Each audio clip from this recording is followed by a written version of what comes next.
Good afternoon.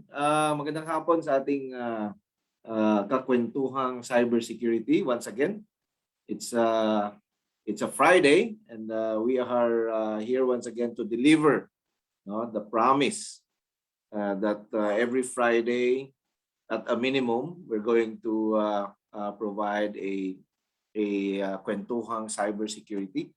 And this afternoon, we have our very own board member and vice president for our membership.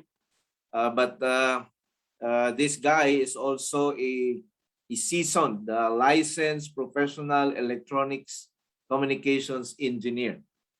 Okay, so hindi lang po mga computer science or computer engineering or any computer related graduates or professionals are with us in cybersecurity. Ako naman po ay electrical engineering naman yung aking pinagdaanan. So he is also the assistant vice president of PLDT-Smart Cybersecurity Operations Group, and this guy is handling architectures and engineering. So this afternoon's topic is we're going to discuss why do we need a focused unit or team to do architecture and engineering on cybersecurity projects. In my case, I have been into this area for more than 20 years, 26 years this year yata, or 27 years. And I have seen the difference when you have a focused group to do architecture and engineering. At sino ba itong mga ito? Ano ba itong mga talents na kailangan natin dito, that is helping us deploy projects? So, malupit tong bisita natin na VP Oka because he is a consistent scholar and a degree holder ng BSECE sa lungsod, pamantasan ng lungsod ng Maynila. And the first Filipino Board of Director and Vice President in Fiber to the Home Council. Imagine that, mabigat. Mabigat ito, paring Oka, mabigat ito. Okay, so without wasting another minute, I am joined by our board member also and Vice President for Events and Trainings, Mr. Oscar Visaya, who is also po. Good afternoon, Mr. Chair. Good afternoon, everyone. And so excited to start listening to our guest speaker and our own VP for membership. Because sabi nga natin, architecture and engineering is very important in cybersecurity as it connects the dots, as we say. All right, Mr. Alexis Bernardino, I understand you have a few slides before we start the discussion. Yes, Mr. Chairman. Good afternoon. Let me share my screen. Let me know if you could see my screen. So good afternoon, Mr. Chairman and VP Oka. Good afternoon. So, thank you for giving me this opportunity to present on behalf of the board. And good afternoon sa mga sa mga listeners and mga naka-stay tuned sa PixPro webpage and sa YouTube channel ng PixPro. So, can I go ahead, Mr. Chair? You have the floor, Mr. Vice President. Thank you, Mr. Chairman. So this afternoon, we have a very interesting topic for all of you. So for the past few weeks, PixPro has been discussing specific technology for the past 4 weeks sa Kwentuhang Cyber. Right now, we want to make a twist on the discussion and rather focus on one area of cybersecurity, one discipline that is really critical and important in delivering cybersecurity programs. Sometimes this discipline or this aspect has been neglected or downplayed, but really it plays an important role in the overall end-to-end cybersecurity practice. As a matter of fact, we will highlight today the importance, as Mr. Chair mentioned, the importance of a dedicated architecture and engineering team to be able to deliver your cybersecurity programs. No? So let me start by sharing you this. No? Sakto, no? Sorry. I'll move to a presentation mode. Hindi ko makikita yung mga tanong, ha? But if you have comments, just message it to the Facebook, no? So just in time, no, we are on our third lockdown already, no? So ECQ na naman, no? Nadamay nga kami ni Mr. Chairman dito sa Laguna, nadamay kami kagabi lang. No? Nasama rin kami sa ECQ, no?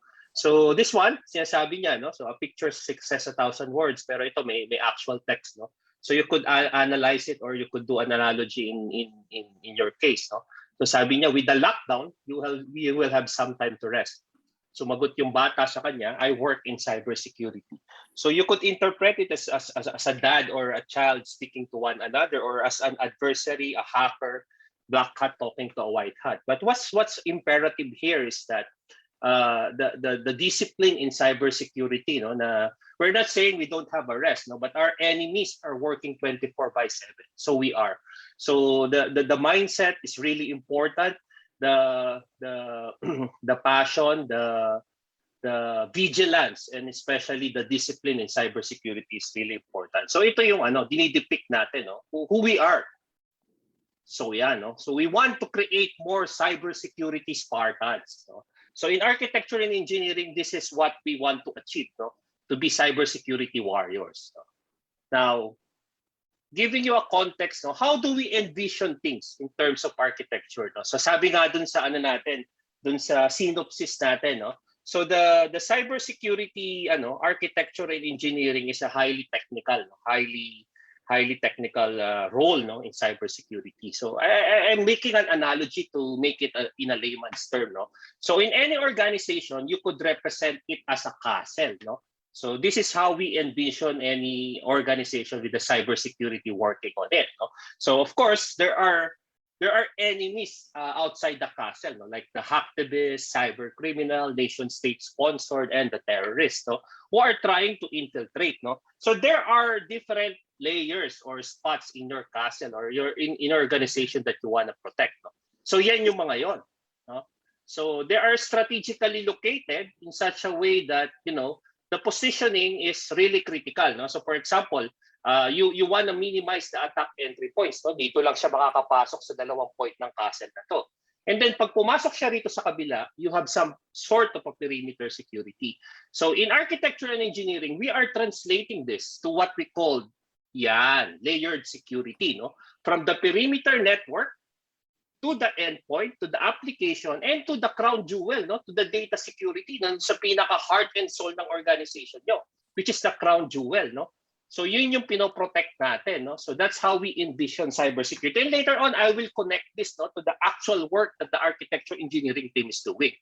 So the mission of any organization having a cybersecurity group is securing the organization to the highest level. No? Kami, ganyan din kami sa architecture and engineering. We want to make sure that the architecture that we are building, the solutions that we are putting in place, must secure the organization to the highest level. So yun ang mantra namin in terms of architecture and engineering. Now, ito yung challenge natin, no, sa industry ngayon. No? I was doing a research 2 nights ago, no, before this session. No? So mostly I found out that most organization right now, naka-embed pa rin yung cybersecurity nila sa IT. No? As a matter of fact, I had a very interesting meeting with one of the CISO of one of a multinational company this week. No? Then I asked him this question. No? So who do you report to, no? Yung CISO? And he said, I'm reporting to a chief risk officer. Then the chief risk officer reports to the CTO. So meaning they are under the technology organization. No? So the other thing is, the other organization, like in Box, cybersecurity is part of IT. No? So here comes the challenge with this. No? So you have the operational requirements, you have the initiation, you have the planning side, you have the testing, and you have the deployment. But cybersecurity, as you could see here, is only part of the planning side. No? When you are conceptualizing, when you are planning it. But in terms of deployment, since you don't have a dedicated manpower or resources to do that, so you are very highly reliant sa IT. No? Kaya tinanong ko rin yung CISO na kausap ko nung isang araw. So sabi ko, how do you deploy cybersecurity? So he said, I'm using my IT as an arm to deploy cybersecurity. But the problem there is that if you will anchor back to the real objective of why we are doing cybersecurity, three things, no? So confidentiality, integrity, and availability, CIA, no? Yung sinasabi natin. Confidentiality, protect data from unauthorized access. Integrity, ensure authenticity and completeness of information. And finally, availability, guaranteed reliable and constant access to sensitive data user by authorized user. So meron ditong portion, since hindi ang nag-implement ay hindi cybersecurity mindset, merong nada-downplay. Basically, the confidentiality and the integrity portion. And of course, ang highly available, yun ang ano nila because they are more focused on that aspect. So what I'm trying to say here is that if you have a dedicated cybersecurity people doing this, so everything will be considered, no, from end to end. That's the meaning of it. Now, I want to introduce to you cybersecurity architecture and engineering. No? So ito some of the memes that I get, no, so that the discussion will be light and not highly technical. No? So ito raw yung iniisip ng mga friends na ginagawa na isang cybersecurity professional in terms of architecture and engineering. No? So yan, party goer, always drinking, etc. Yung parents naman niya, ang tingin sa kanya is like a nerd. He's in the office doing an 8 to 5 job. So yung mga colleague niya, for example, inside this company, ang turing naman sa kanya, wow, mission impossible, may dalang racket, high-tech kasi yung ginagawa nito ng cybersecurity. Now, yung sa mga may asawa, tsaka sa may mga girlfriend, ang tingin naman nila, lagi lang nasa computer yan, nagre-research or gumagawa nasa CLI, no? So yun ang ginagawa. Ako naman, I think of myself as a James Bond, no? So doing the impossible thing, no? But what you actually do in architecture engineering is this. So it's not shouting, it's not shouting, but it only says that the passion is there. It's always top of his voice because he is trying to push projects. He is trying to push things to be done, diba? So it's a matter of accountability and ownership in terms of the project. Because if you are not able to deliver particular project on a cybersecurity program, that will be a failure in the organization. So as a matter of fact, it's very critical that this group was able to deliver. Kasi if not, so all of the project that will be implemented will be a fail. Right? So, now, I want to demystify to you. Ito na yung mga ginagawa ng architectural engineering. So first, how do we think as a cybersecurity professional? No? So we start with practicality and common sense. No? Cybersecurity, one of my mentors said, there is no direct manual on cybersecurity. And I agree with him. No? He always saying, sa router, galing ako ng network, galing ako ng IP. Pag magkukonfigure ka ng router, ng switches, there are manuals to do that. But in cybersecurity, there's no direct manual of doing cybersecurity. And importante rito, you maintain the practicality and common sense. Sometimes you think so much, so much complicated, but the problem is simple. So back to basics, practicality and common sense. Next is constant information gathering. Very important to, yung mga intel natin sa labas ng industry, sa dark web, or we are updated with what is happening in the market, no? So dapat lagi kang updated kasi pag hindi ka na updated sa mga nangyayari, so that will be a liability on the end of the organization. So thinking like the user of the solution. So yung bang mga solution na ginagawa natin that we are doing is aligned on what they really need. Ako i-extrapolate ko pa to. Think like an adversary, no? So meaning if I put this solution in place, ano naman yung iisipin ng mga hacker to be able for them to infiltrate it, diba? So dapat ganun din ako mag-isip as I solution, as I design. No? So ganun dapat. Knowledge of the requirement. So ano ba yung tunay na requirement? So ito bang ginagawa namin is aligned with the objective of the end result that we want to achieve. Now if not, diba? So hindi siya aligned. So may mali somewhere. So you need to recalibrate on the process. And finally, knowledge of your environment. So very important to kasi if you know the bits and pieces on how they work with each other, so you cannot know only one part of the solution, but you need to know the entire infrastructure because like us, telco, no? So we are operating on a highly critical environment, no? So we need to be able to make sure that yung gagawin namin walang impact, especially on our customer. And this comprise of what we call critical thinking, no? So yun yung kailangan sa trabaho namin as architectural engineering. You need to be a critical thinker always. And finally, on mindset on deploying, it's not possible, no? Good is not enough, no? Again, yung one of my mentors said to me, no, "Oh, Alex, you know, you don't need to celebrate when you are completing a project, deploying a project." So I was trying to understand what he mean, no? Kasi ako, wow, I delivered a project, a big project, a transformational project, and it feels good to me, no? But on a cybersecurity thing, what he mentioned to me is that you should not celebrate by completing a deployment, but rather when you were attacked, the infrastructure that you built was attacked, and you stand up, at least the infrastructure stand up, that's when you celebrate. Diba? That's the thinking. No? So I learned a lot from that, from that perspective. And right then and then after that, nag-iba na yung perspective ko. Di na ako nagsi-celebrate na yun. Kahit ano, hindi ko na sila-celebrate because of that. Joking aside. What was the delivery? No? What is the deliverables of this team? No? So ito yon, no? So of course, yung mga detailed customer requirement documents. So all the no, I should say, we do the dirty job in cybersecurity, no? So from the proof of concept, bago pa lang kino-conceptualize pa lang yung mga bagay-bagay, nandiyan na yung team namin. Dimensioning and capacity, kaya ba niyang i-support yung 5-year traffic namin, no?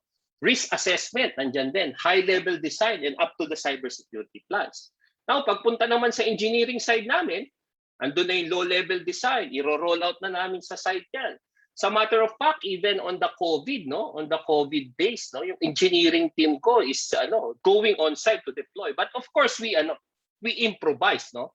If we could get a remote hand support in our data centers, we do that. No? So it depends. But still, the cybersecurity project cannot stop, no? Even in pandemic, we are deploying. No?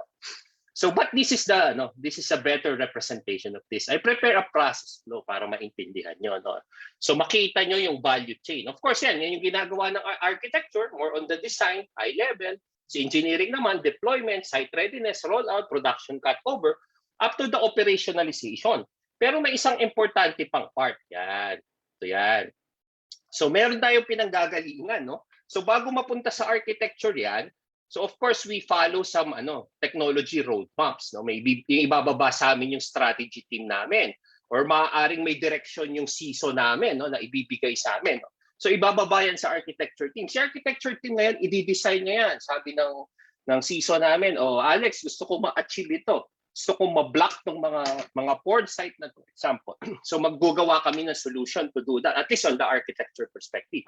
So pag nagawa na nila yung high level design, iti-test namin yan, proof of concept namin yan. Is this something feasible? Or is this something, workable or achievable?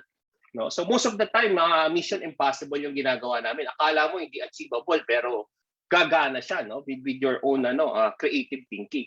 Papasa namin ngayon sa engineering, engineering, tapos na yung plans, may budget na, may HLD na, implement nyo na to. So implement naman si engineering. Si engineering naman, they are the ones doing the configuration, etc. Low level design. Tapos ngayon papasok yung isang part pa na importante, no? Nakadikit ng bitukan ng architectural engineering. Yun yung operations, no? So ite-turn over namin ngayon yan sa operations teams. Si operations teams, they will manage and operate that infrastructure na build. Of course, may feedback mechanism yan. Babalik sila sa engineering. We need to optimize this, or we have some recommendation to improve our SLAs or our operation. Tapos si engineering, i-feedback naman niya, pabalik yan kay architecture. Para pag nagre-design ulit, so continuous improvement to. This is a cycle, no? And in all of this life cycle, definitely the security is in place. So, mamaya papakita ko yun. Now, ano yung value proposition ngayon? No? Sinasabi natin, on the conventional setup, there is a weak emphasis on cybersecurity. But if you have a dedicated architects and engineering team, so you put more focus on the cybersecurity part. No? Next in line, band-aid solution, no? Patch short-term lang yung tinitingnan, no? Kapag kayo sa conventional setup. But if you have a team in place, so more on long-term and strategic. So that's what the keyword in cybersecurity. You have to be strategic. Next is the overlapping function and processes. Actually, when we started then, no? So we saw this, no? They are very siloed. They are very departmentalized, compartmentalized. Now, with the implementation of the right cybersecurity, so we clearly define the roles and processes. And finally, yung cost efficiency. Nandun din yun, papasok kasi. You design it right the first time, you deploy it right, so the savings for the company is there. Now, the value, so we are saying we need to disrupt the cybersecurity mindset. No? So ito yon. So sa architecture engineering, we want to do it the first time. So we cannot afford to make mistake. No? Again, sabi nung isang cybersecurity expert na kilala ko, no, lagi niyang ina-highlight sa akin to. We cannot afford mistake in cybersecurity. Kasi kapag nagkamali tayo, especially if you are in the critical infrastructure, if you are in the bank, if you are isang tama lang sa atin, then dadapa tayo, no? So we cannot create that mistake, no? So in cybersecurity, we always need to be wary of what we are doing. So doing it the first time in terms of not only considering what is the present, no? Ino-consider mo rin what are the emerging cybersecurity threats. Ano yung threat landscape mo? Ano yung attack vectors mo? Then paano mo siya i-continuously improve, no? So doing it the first time is very critical. Next is secured by design. So ito yung sinasabi ko. Pinakita ko sa inyo kanina yung life cycle, right? So nakita nyo from strategy, directly from the CISO, going to architecture, in all of those cycle, no? That's the delivery life cycle. Security was considered. So that's why it called security by design. And finally, ito, yung long-term goal, focusing on improving the security posture. So security is the highest priority always. So yun yung importante. We will not compromise security. Even though sometimes we will need to, we need to punch the rocks, no? Kasi business is saying something, IT is saying something, network is saying something, but cybersecurity will stand on what is right for the infrastructure. So right and secured solution for the right problem, right mindset, no? So ito yan, ito yung pinaka-focus ng architecture engineering, blueprinting. So you have the architecture and planning doing the threat modeling, the engineering will do the solution efficacy testing. No? So para makita nyo yan, nagbigay ako ng example, ito yung mga attack entry points. Ibabalik ko doon sa castle kanina, no? Sa castle natin, di ba? May different threats sa loob ng castle, sa labas ng castle, no? So ito yung mga yon. Per part ng infra, you could be a bank, you could be an enterprise, you could be whatever organization, small to medium scale, no? So you have to identify your threats, no? Your attack entry points, your vulnerabilities, the assets that are affected, di ba? So that when you design your network, yan na, lilipat ko na sa engineering, no? So ito na yung threat modeling natin, no? Identify natin attack entry points. Yan, we solution the products, no? Or the solution for that, no? I-apply na natin yung security control on that specific area. So we are strengthening it, no? And finally, we're not just doing this on that level, no? So we want to create the architectural engineering main function is to create this reference architecture. So, di ba, from our experience building the network, building the architecture, eventually you will create a reference architecture. Na ito yung magiging guidance, no? Kahit sino yung dumating na bagong professional sa team, maiintindihan niya pag nakita niya yung architecture. Kaya for example, you segregated into domains, no? Data security, application security, security operation center. So you identify what are the initiatives that you will do, no? Mas madali para sa iyo gawin to. So ito, naglagay lang ako ng sample, no? Kasi before, when we were doing this job, we are wearing multiple hats, no? We're not only designing, we're not only deploying, but we are also doing project management side of the thing. So we are the ones creating the WBS, we are the ones managing whole the project. Pero ngayon, since it is getting complicated and harder to be able to be scalable, so naglagay na kami ng mga program manager. So yan yon. So easily, you could plot your initiative and you could plot it to your timelines. No? Mas madali na siyang gawin kasi meron ka ng sinusundan na reference architecture. And finally, this is my final slide. Based on experience, ito yung mga mangyayari sa atin. No? If you are on this, on the first year, magiging police ka ng organization. No? So protector, bulldozer, enforcer, di ba? And second year, you start building. Start building your infrastructure. Pag na-build mo na yon, so at least magkakaroon ka ng trusted advisor on the third year. So business enabler ka na, no? You are enabling the business. So hindi dapat ang tingin sa cybersecurity capex center. Dapat ang tingin sa atin business enabler, and finally business accelerator on the fourth year. Kasi yung mga ini-implement nating mga cybersecurity project later on could be monetized by the organization. So it depends on how the business will treat it, but bottom line, not all the projects that we are implemented are capex. No? So yung iba rito, mamomonetize natin. So I think that's my last slide, Mr. Chair. Thank you very much. If you have questions, the floor is open. Ang lupit. Pakitanggal ng shared slides mo, bro. Okay, Mr. Chair. Stop share. Mr. Okay. Chair, isa lang masasabi ko. One word lang. Wow. Sorry, masyadong technical.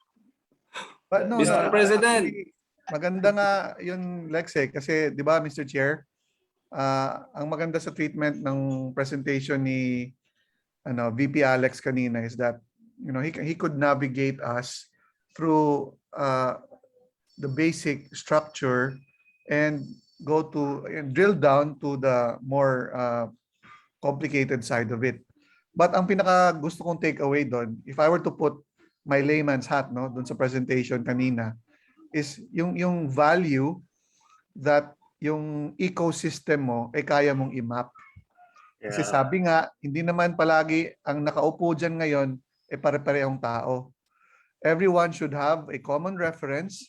Everyone should have a common framework of what they are trying to secure and what they need to build pa in terms of their cybersecurity ecosystem. Pag wala ka niyan, lunod yan kahit sino.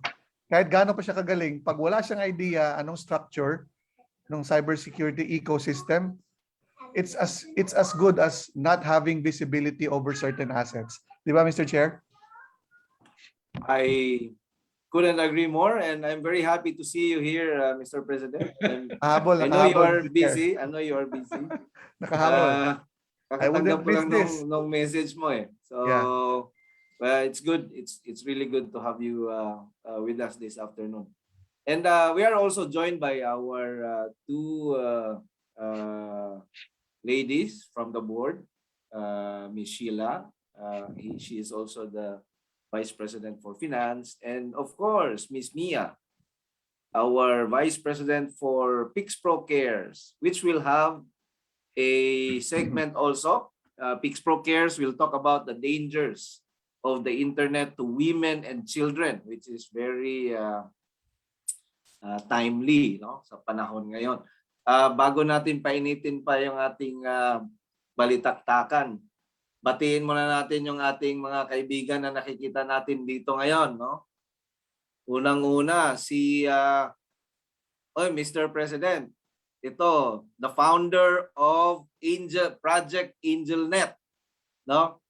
Project AngelNet is focused on protecting also children, no, from all types of malicious activities. And Mr. in the Chair, internet. if I may add, haligi siya. Naging haligi ng PNP Anti-Cybercrime Group. Correct. Hindi lang haligi ang tawag dito, Mr. President. Ito ang nagbuo ng Anti-Cybercrime Group ng PNP. At hindi lang niya binuo yun, Mr. President. During that time na siyang nakaupo doon, halos araw-araw, mayroong nahuhuling mga tarantado sa internet.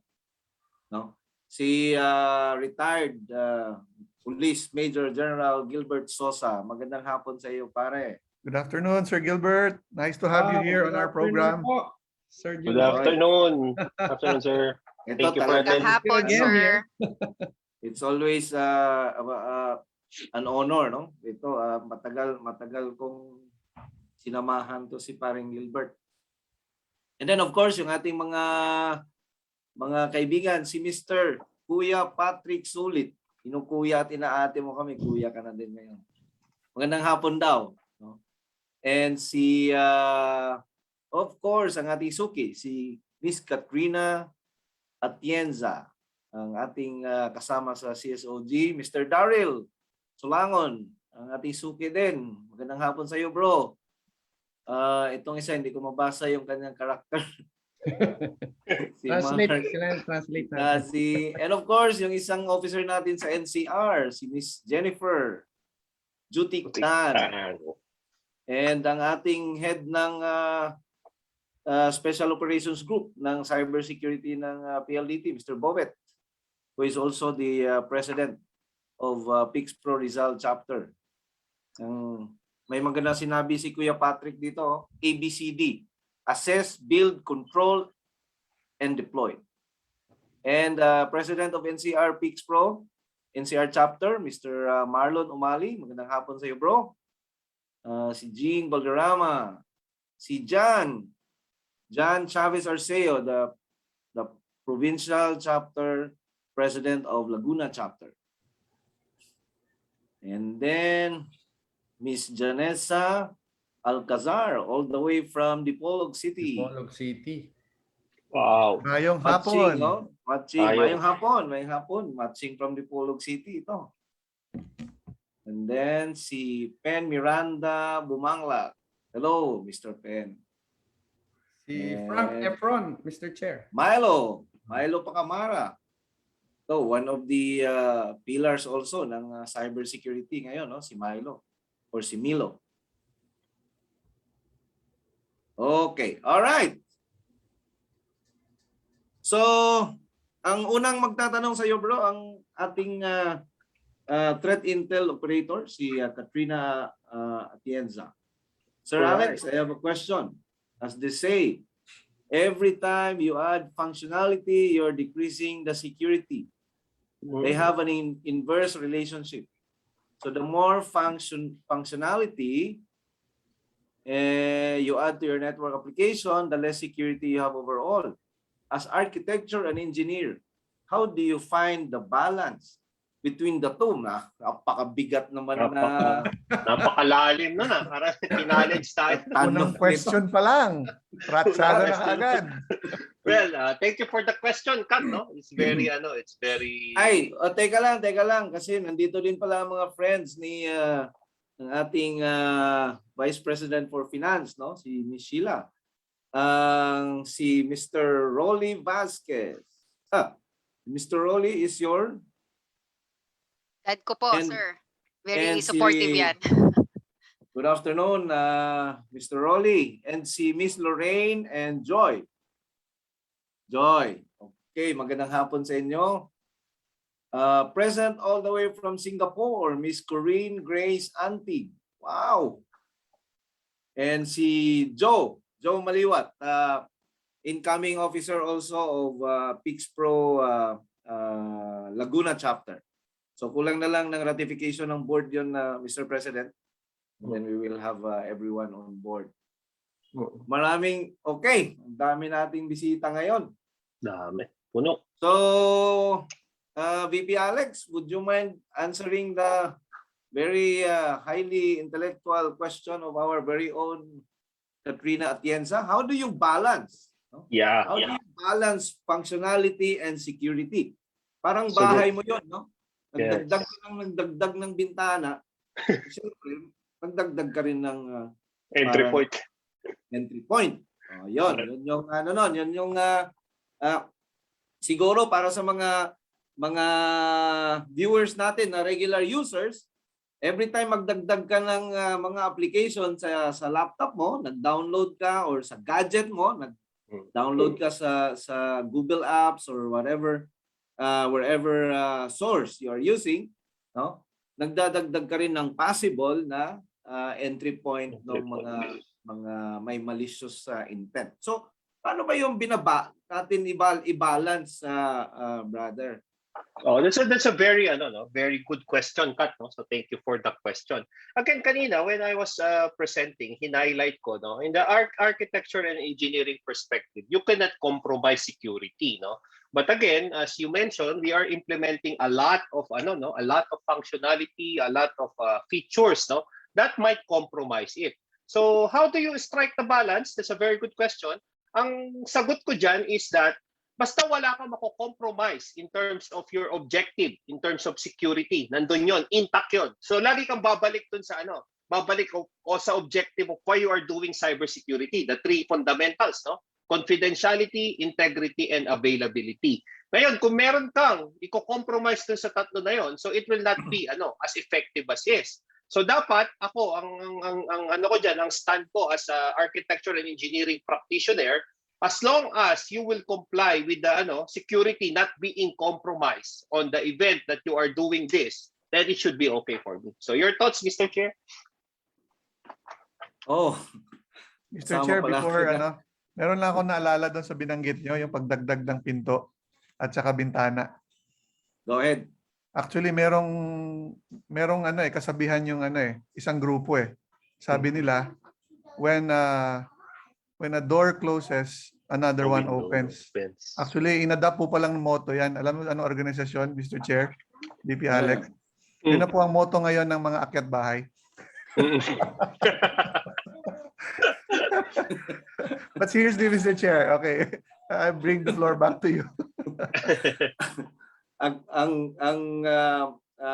Similar to akyat bahay ngayon is yung mga mga scammers, no? Yeah. Mga using phishing attacks. Which is dito sa tanong ni Miss Kat, no, ni Miss Katrina Atienza. Alam mo yung confidentiality, integrity, and availability. If you kung gagawin mo yung triangle, yung security nasa gitna dapat.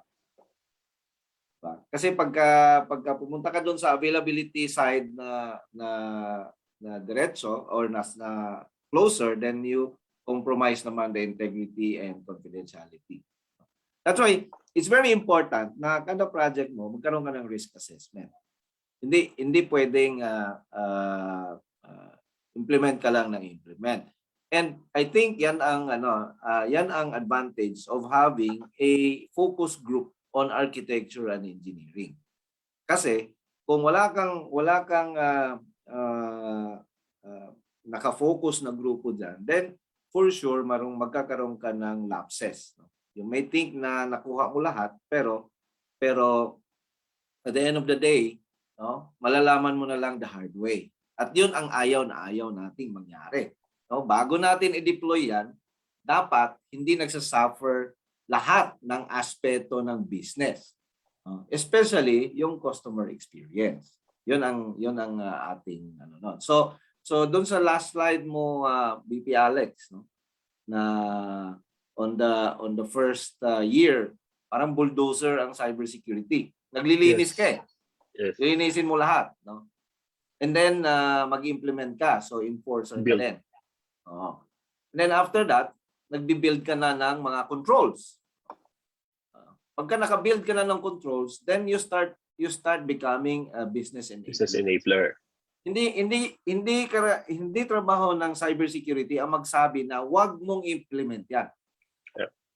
Hindi pwedeng i-implement yan. Hindi ang trabaho ng cybersecurity. Ang trabaho ng cybersecurity is kung anong i-implement ni business, isi-secure natin yan. Yan ang trabaho ng cybersecurity.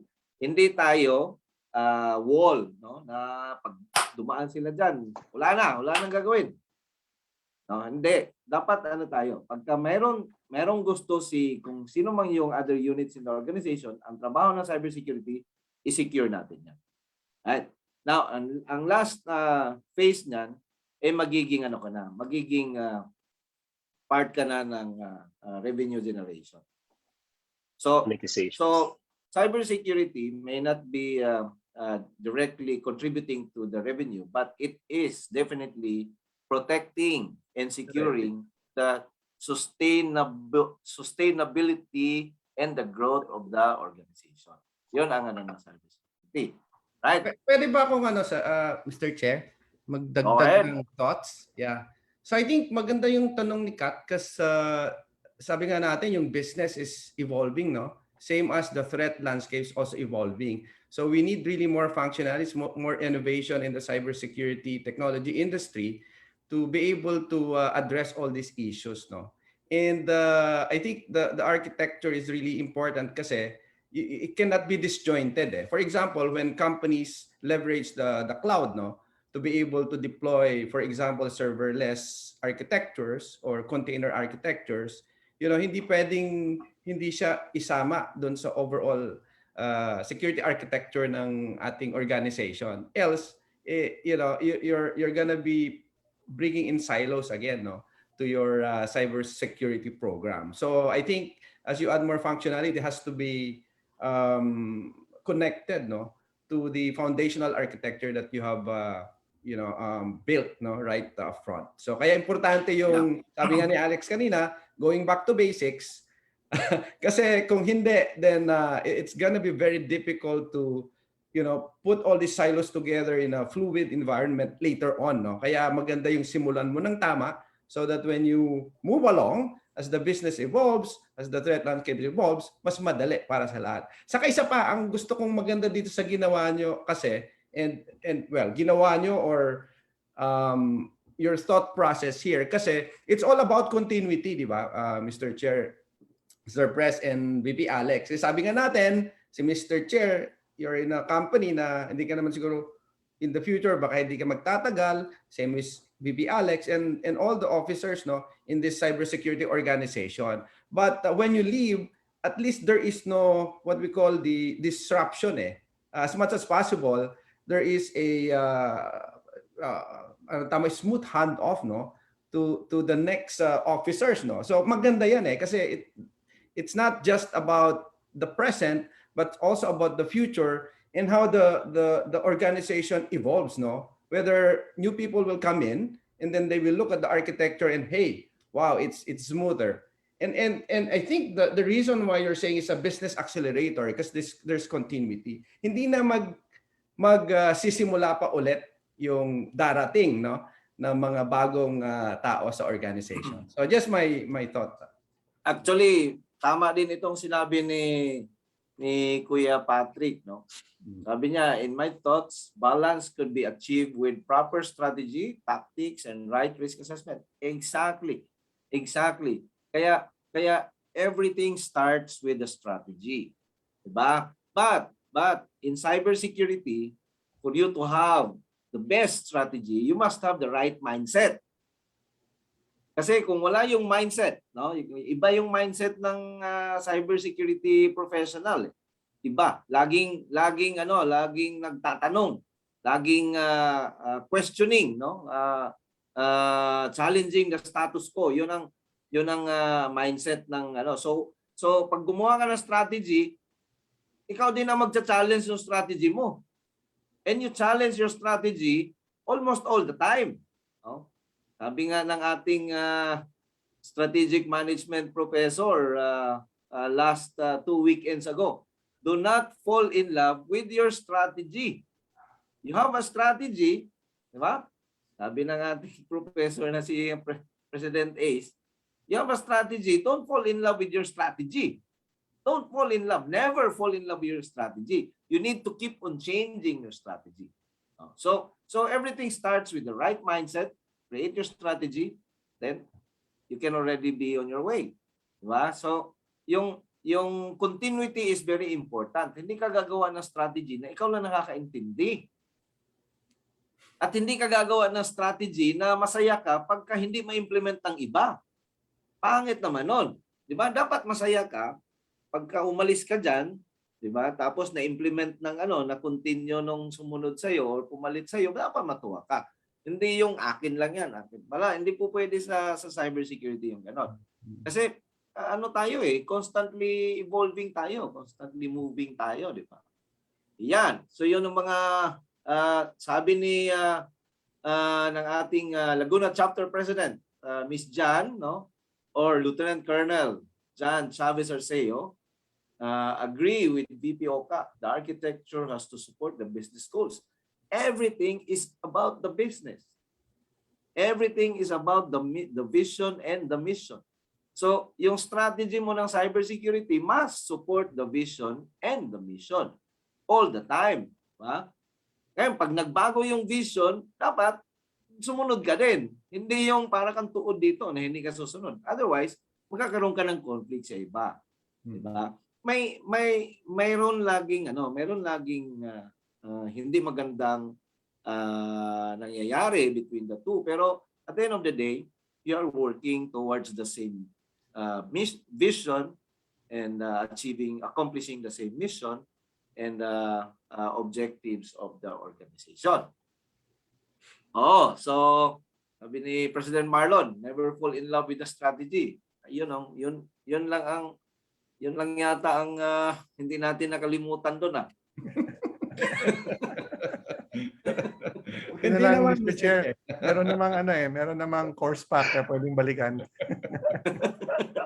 Mr. Chair, I'd like to pick up from a point you just mentioned kanina, about mindset. And I like the concept of mindset as a take-off point of our discussion. Kasi eto na naman ngayon sa mga balita, ang SolarWinds. I guess everyone in the cybersecurity space heard SolarWinds was taken to court by a class suit ng mga ng mga clients nila who were victimized in the hack. And talking about mindset, Mr. Chair, if we adopt the mindset of SolarWinds, ito yung sinasabi na sa korte, hindi nyo dapat kami parusahan kasi we became the victim of the most sophisticated cyber attack in history. Kung ganun na pala, ibig sabihin, let's not do anything. Anyway, palagi namang mananalo ang mga cyber attackers . So kahit anong gawin natin, wala tayong asa. Ano na tayo? Yes, pag gano'n ang mindset, yun ang sinasabi nyo kanina, Mr. Chair. Pag gano'n ang mindset mo, I think you are in the wrong business. You're in the wrong industry. That should not. Yes, that should never be the mindset or attitude of anybody in cybersecurity. However, you pick up from your enemies. Yung enemies mo, ang palaging iniisip, paano ko ba kayo aatakihin? How can I undermine? How can I compromise you? So ikaw, alam mo, ganun ang kalaban mo, pag-isip mo. And again, picking up from another point mentioned by Chairman Angel kanina, don't fall in love with your strategy. You adapt to your enemy also. You adapt to your threats. If your previous strategy called for this particular types of defense na hindi na uubra, hindi mo pwede sabihin, yun na strategy ko Yun na talaga, I'll stick with it. No! Recalibrate. No. Tama, that's another word to use, no? Recalibrate. You revisit, you revise. So, yun. Kaya, sorry SolarWinds, lalo tuloy ako nawala ng bilib sa inyo.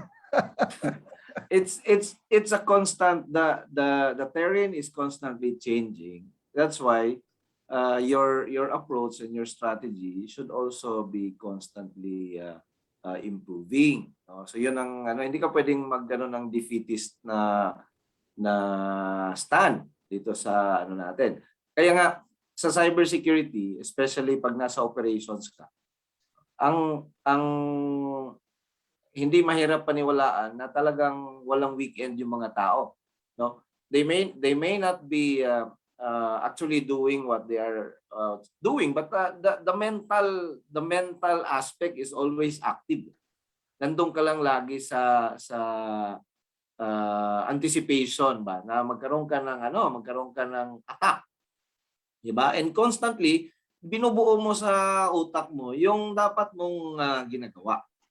Kaya it's a very dynamic environment, both physically and mentally. Now, meron tayong question galing sa ating isang officer sa NCR chapter, no? So question po for VP Alex, kay Miss Jennifer Tanito and fellow Capix Pro. So most of the companies, the Philippines were caught unprepared when the pandemic hit us. We were forced to embrace the new normal by doing more with less. Which I'd say that right now, we are able to adapt to it quickly. For us to be prepared with the unforeseen, what cybersecurity standards and frameworks do you think we should adopt next? Alex. Okay, boss. So, Jen, thank you for the question. Ano ka ba? Kakampi ka ba namin o kalabang ka namin? No, but really, to be honest, no? So on our end, VP Jen, So yes, we are caught. I should not say we are caught unaware. No? So we actually anticipated what will happen during the pandemic, during the ECQ. As I mentioned a while ago, we never stopped. No, we never stopped the deployment. We never stopped the implementation and the execution of our cybersecurity projects and programs when the pandemic hit us. Now, in terms of particular standard and framework, lumaki kasi ako dun sa mentor ko, Jen, na we are not following specific standard and framework. We create our own, no? So, of course, NIST is there, iba-ibang framework. Pero what's important here, what I learned is that you have to create your own framework depending on your environment, depending on your operating environment, number one. Number two, depending on your organizational needs, di ba? Kasi yun yung kailangan mo, no? And true enough, no, napatunayan ko yun. Kasi before I was working with other company, we are strictly following standard. But at the end of the day, it doesn't help us, no? Now, when I transferred to this organization, the organization where I'm right now, I'm not following a specific standard. Pero when the situation calls for it, we could easily recalibrate what we have as an organization. When we built the framework that we have, the processes that we have, much adaptable. So that's my response, Mr. Chair. Thank you. Thank you, VP Alex. So, Alex, dun sa mentor mo. Ah, Natutunan ko din yan, VP Alex, dun sa mentor mo. oh. Actually, marami ako natutunan doon. Tago na lang natin siya. sino ba ang mentor nyo na yan, ha? Kanina nyo pag ginugulpi yan, ha? Okay. Next question ni Darwin. Ito, kaibigan din natin. Si Darwin Luzuriaga. No, is studying very visible and very active professional in the cybersecurity industry. And congrats sa mga latest efforts niya, Mr. Chair. Yeah, I've seen some of them in the news. So congrats, Darwin.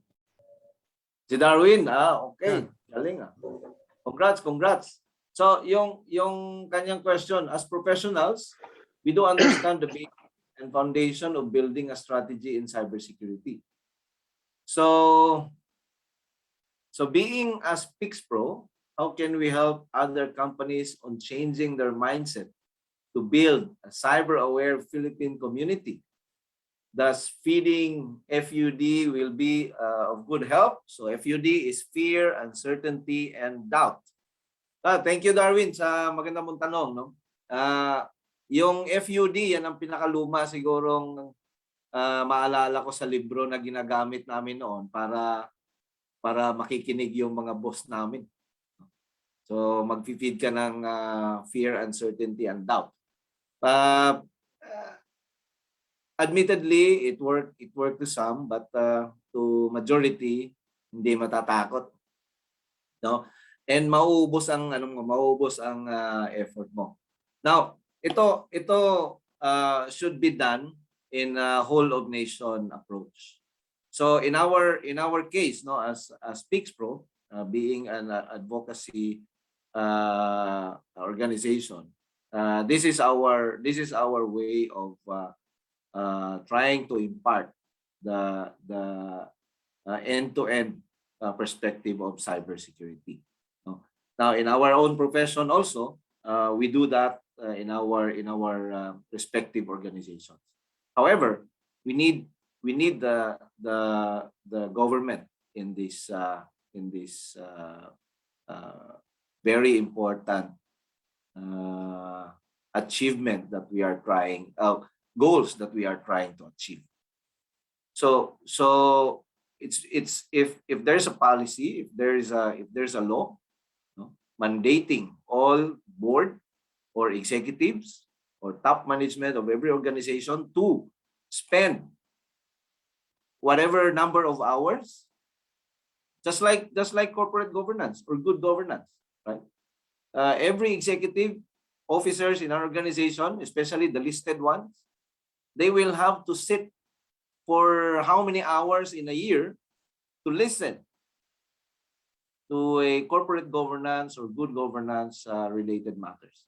We should be doing the same in cybersecurity. It has to be done in a policy manner, whether it's a national policy, a regulator policy, but it has to be driven. It would be good to have a law coming from Congress, no? Because this is now cybersecurity. We've already seen that it is not just a technical issue. It is not just a technology issue. It is not only a business issue, but it is an economic security issue. And when you say when it's an economic security issue, that is a national security issue. So we're gonna need the help of the government, not a department, but Congress, and of course the president. No? If we can have a president who is who can talk about cybersecurity, can talk about ICT and its importance and why we need it, and that would be the best and ideal world we will be having in the Philippines. Your thoughts, Mr. President? Well, I just wanted to add, Mr. Chair, and you made a very good point, no, about the role of intentional actions. No? Tama yun. Minsan kasi, ang ibang mga bagay, gumagalaw lamang kapag may crisis o pag merong nangyaring masama. And that's good, no? May kasabihan nga sila sinasabi na never waste a good crisis. But it always doesn't work that way. Kasi yan, mostly reactive yan eh. Di ba? Ibig sabihin, you are reacting to something bad that has already happened. And if something bad's already happened, money has been lost, baka may napinsala na, and lives could be ruined also. It's better always to accept that cybersecurity is now a reality. Okay? Na hindi siya on a need basis. It should be intentional and it should be systematic. Kasi ano ba ang reality natin ngayon, 'di ba? Sabi nga nila, we are now in the fourth era of industrialization. Industrialization 4.0, meaning we are now in the information economy. Information is the new oil. Since we are swimming in lots of information and data, this will require technology to harness it.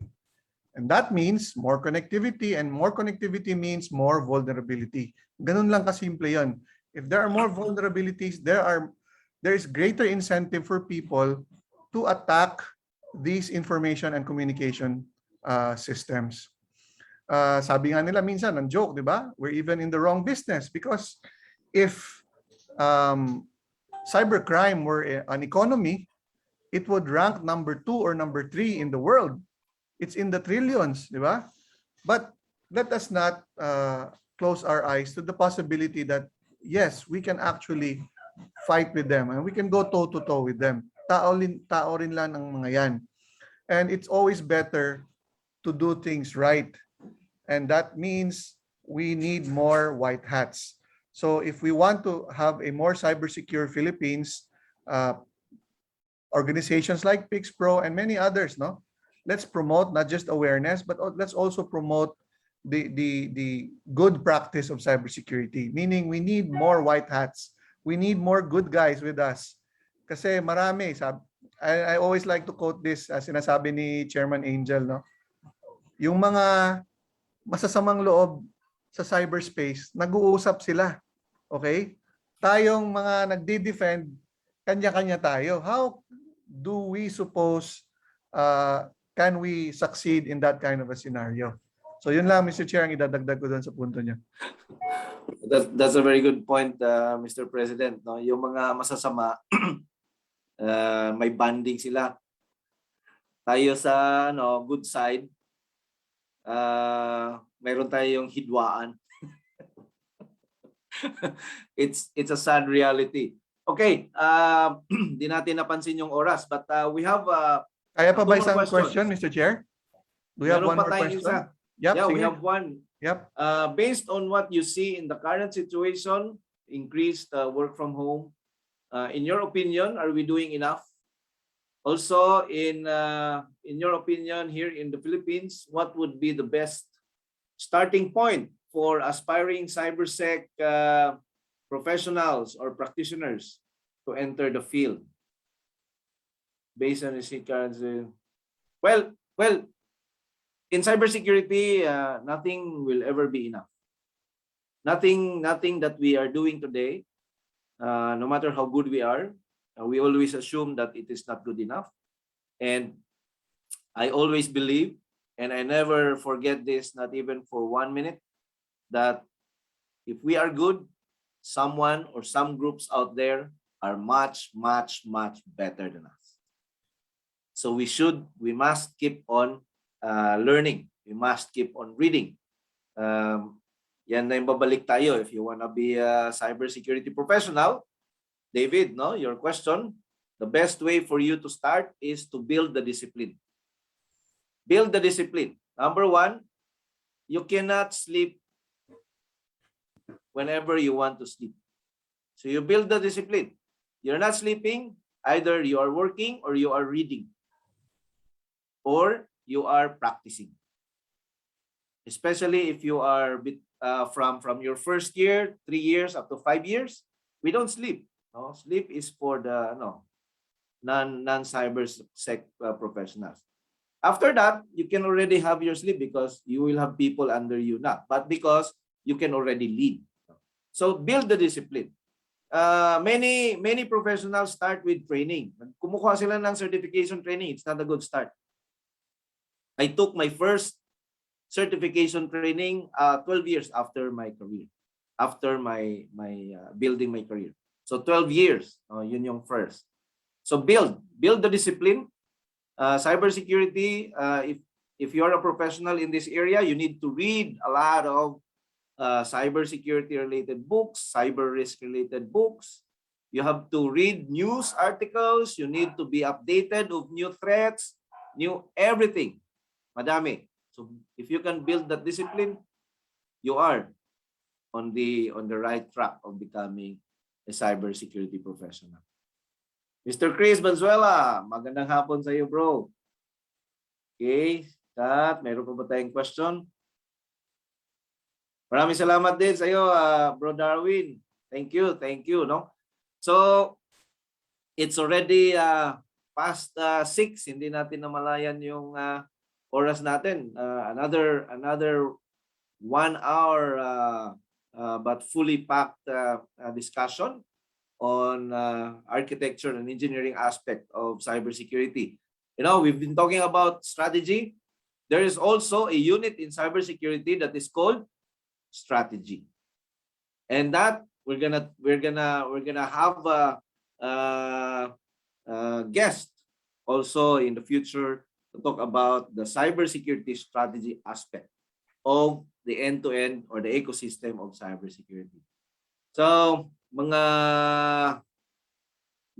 kaibigan at mga viewers natin from all over the country and outside the country. Mr. Chair, siguro may yes. may itawag na tayo sa mga kasama natin dito. Ano na? Di ba, ang mga ibang istasyon, meron silang kapatid, kapuso, kapamilya. Tayo, Expro.